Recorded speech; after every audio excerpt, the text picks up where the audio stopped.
দর্শক, আজ একটি শিক্ষামূলক গল্প আপনাদের শোনাবো। গল্পটির নাম হচ্ছে এ কেমন ন্যায় বিচার। তাহলে চলুন কথা না বাড়িয়ে আমরা মূল গল্পে চলে যাই। এক সময়কার কথা, এক বিশাল জঙ্গলে সিংহ ছিলেন রাজা। বনের রাজা সিংহ ঘোষণা করলেন, আমাদের জঙ্গলের উন্নতির জন্য নতুন সভাসদ নিয়োগ করা হবে।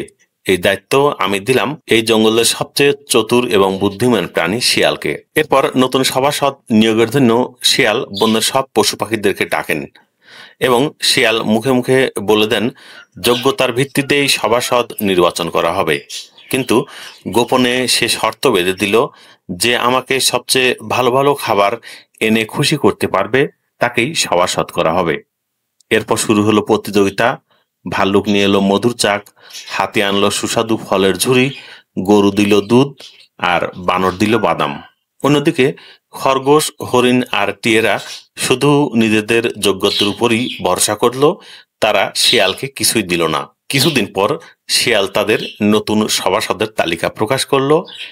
এতে দেখা গেল, যারা তাকে সুস্বাদু খাবার দিয়েছে তারাই এই সভাসদ হয়ে গেল, অথচ যোগ্যরা কিন্তু খালি হাতে আসা প্রাণীদের নাম বাদ পড়ে গেল।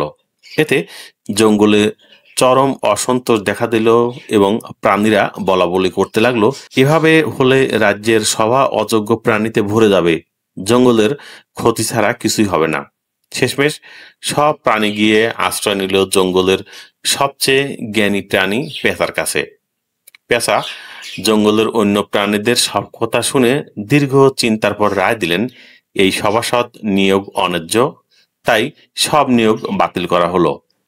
ঘোষণা হতেই শিয়ালদের বাছাই করা সভাসদদের পদ এক ঝটকায় চলে গেল। কিন্তু আশ্চর্যের বিষয় হলো, যে শিয়াল এইসব অন্যায়ের মূল কারিগর, তার কিন্তু কিছুই হলো না।